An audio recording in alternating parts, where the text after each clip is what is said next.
بسم الله الرحمن الرحیم. السلام علیکم ګرانو دوستانو زمونږ اساسي نننی درس ده لیکسیون 19 یعنی 19م درس. د 19 سپیل یا بوشتابیغین داسې لیکل کیږي. ښه شروع کوو د درس. دلته وایي دوستانو مونږ او تاسې ته چې im Deutschkurs lesen Sie den Text، یعنی ام په دوچ کورس کې لیزن وی زی تاسې دن تکست، یعنی دغه خط یعنی یو خط تکست وای تکست کنه. ښه اوس به زه تاسو ته دوستانو دغه خط واری ووایم، بیا باید دغه نه وروسته معنا کو. وای im Deutschkurs sind Teilnehmer aus der ganzen Welt. Selma kommt aus der Türkei und Nam aus Vietnam. Maria ist aus Brasilien. Brasilien ist ein Land in Südamerika. Alle sprechen viele verschiedene Sprachen und lernen zusammen Deutsch. Im Deutschkurs kann man auch neue Freunde finden. یعنی څه وای im Deutschkurs یعنی په دوچکورس کې sind ټول تعلیمه یعنی زده کوونکي یا شاګردان aus der ganzen Welt، یعنی د مختلفو یا مثلا د ډیرو ملکو خلک شتون لري کنه، یعنی په دوچکورس کې د ډیرو ملکو خلک شتون لري. ښه سلما kommt aus der Türkei، یعنی سلما د ترکیې نه راغلې ده یا د ترکیې ده. ښه und او نام هم د یو کس نوم ده اوس ویتنام، یعنی نام د ویتنام نه ده یا د ویتنام نه راغلی. ښه ماریا ist aus Brasilien، یعنی ماریا د برازیلین ده. برازیلین ist ein Land، یعنی برازیلین یو ملک ده. ان په سود امریکا یعنی د سود امریکا کی طرف ته واقع ده یا مغلطه د ملک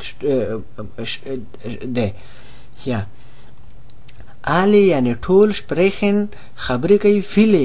په ډیره فرشیدنه یعنی مختلفه sprechen ژبو باندې، یعنی په ډیرو ژبو باندې خبرې کوي، یعنی د هر چا خپل ژبه ده. und او lernen یعنی زده کوي zusammen سره ټول یو ځای. دوچ یعنی دوچ زده کوي. im Deutschkurs یعنی په دوچکورس کې kann man یعنی کولای شي سړی او بیا ټکی ته راغلم، یعنی اوخ یعنی همچنان یا همدغسې نوي ملګري پیدا کی. ښه ګران دوستانو امیدوارم پوه شوي. زه به تاسې ته داسې چالو کوم دغه نوم سره دغه درې دانې نومونه دي چې تاسې دغه وپېژنئ، چې مثلا اول خو یې پېژنئ خو که نه بیا هم د انسان ده که نه سړی په باندې اشتباه کېږي. دغه نوم ده سلما او د ماریا هم نوم ده، یعنی دا نوم ده او څه شو نام دغه نام هم نوم ده، ځکه چې په دې خط کې اشتباه نشي وایي چې دا نام یې لا چی شی ده. ښه اوس به داسې چلو کو زه لاړ شم لاندیني خط ته. ښه په دې لاندیني خط کې څه وایي lesen Sie noch einmal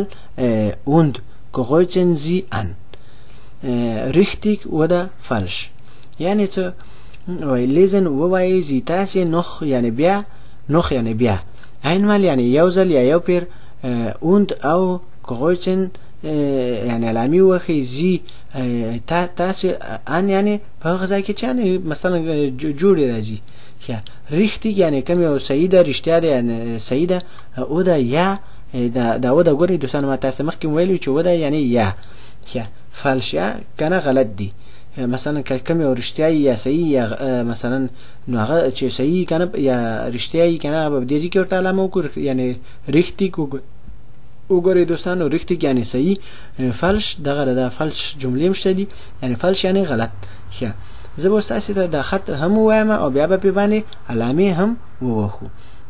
اول به وایي چې کوم یو صحیح ده او کوم یو غلط ده چې په پوه شو کنه. ښه دلته وایي im Kurs sind Teilnehmer aus vielen Ländern، یعنی څه په کورس کې زند یعنی ټول تعلیمه زده کوونکي یا شاګردان aus vielen یعنی د ډیرو ملکونو، هغه aus vielen Ländern یعنی د ډیرو ملکونو دي یا د مختلف هو د ډیرو ملکونو دي. آیا دا رښتیا دي یا صحیح ده؟ بالکل بالکل وګورئ دوستانو موږ تاسو د پاسانۍ صحیح ختم چې ویل کدی ته توجه کو دلته وای Deutsch Kurs sind Teilnehmer aus der ganzen Welt ganz هم ډیر دلته وای فعل کنه هم ډیر او نو فقط نور دغه شی ده که دلته ویلت یعنی مثلا لکه د نقچې په حساب باندې یله او لندرن یعنی دلته ملکونه یلی دي لندرن یا اوس د څه چلو کو یعنی اوس په پښتنه حکومت تاسو نه چې آیا دا خط صحیح ده او کنه غلط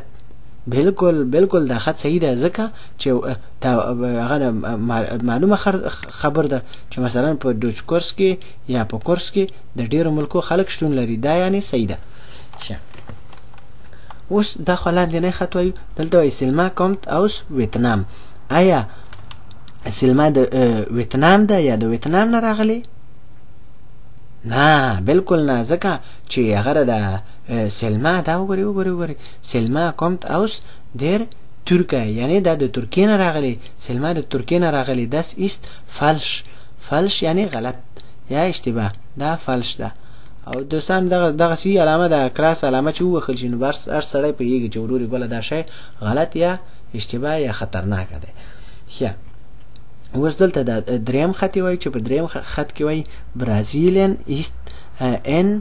ein نورد امریکا یعنی برازیل نورد امریکا ده نه بالکل نه ځکه برازیلین است ein Land in Südamerika یعنی دا Südamerika ده Südamerika das ist auch falsch یعنی دغه خط هم غلط ده ځکه دا نورد امریکا نه ده غره دا سود امریکا ده سود امریکا وګورئ کدی صحیح ته دغه صحیح خط فکر یا پام ورته وکي مثلا په تاسو ته معلومیږي ښه دلته لاندې بل خط کې څه وایي alle sprechen Deutsch آیا دا ټول په ډوچ باندې خبرې کوي نه بالکل بالکل بالکل په ډوچ خبرې نه کوي ځکه په دې خط کې موږ تاسو ته څه وایي alle sprechen viele verschiedene Sprachen یعنی ټول په ډیرو یا په مختلفو ژبو باندې خبرې کوي بالکل das ist auch falsch یعنی دا هم غلط ده دا مثلا دا علامه لګه کګر راځي دوستانو مشهور خیر خو په یوه کې یعنی دا falsch یعنی غلط ښه اوس د لاندې خط وایي دلته په دې ځای کې څه وایي im Kurs können die Teilnehmer neue Freunde finden آیا په دوچ کورس کې کولای شي سره چې نوی مرګري پیدا کی بالکل بالکل هم کولای شي او هم دلته وګورئ دا خط دې سره صحیح ده دلته وایي im Deutsch Kurs kann man auch neue Freunde finden یعنی کولای شي چې یعنی سړی نوی مرګري پیدا کی او صرف په دې ځای کې یعنی راغلی اول ام کورس یعنی په کورس کې کنه او دا کانن ګوري دوستانو دلته کان راغلی یعنی دلته کان یعنی یو سړی کنه سړی کولای شي او دلته کانن د تایلنیما یعنی د تایلنیما یعنی ټول زده کوونکی کولای شي داسې نشي یو کس پکې کولای شي ټول کولای شي نو یعنی نوی فرند یعنی مرګري فندن چې پیدا کی بالکل بالکل das ist richtig دا رښتیا ده یا صحیح ده ښه ګورئ دوستانو مثلا دغه خطونه چې دي تاسو دغه خطو ته هم مثلا خطونه هم ځکه مثلا دغه خطونه چې مثلا سوال کړه دلته رښتیا وای مثلا د چې دا رښتیا دي رښتیا کو دا فالش کنه چې دا صحیح دي کنه غلط دي او مثلا دغه یو دغه خط صحیح ده چې دغه ځای نه نیولای دغه ځای پورې او بیا دا البته دغه جملې هم صحیح دي خو لیکن دغه ټکست دا ټکست ځکه د ټکست وایي صحیح بیا په دې ځای کې غلط او صحیح معلوم کوي لکه دا اوسم چې په باندې علامې وخلې درې سوال کې غلط دي د سر او د اخر سوال یعنی صحیح ده ښه ګران دوستانو فی الحال راتلون کې درس پورې په پاک الله باندې سپارم فی الحال چوس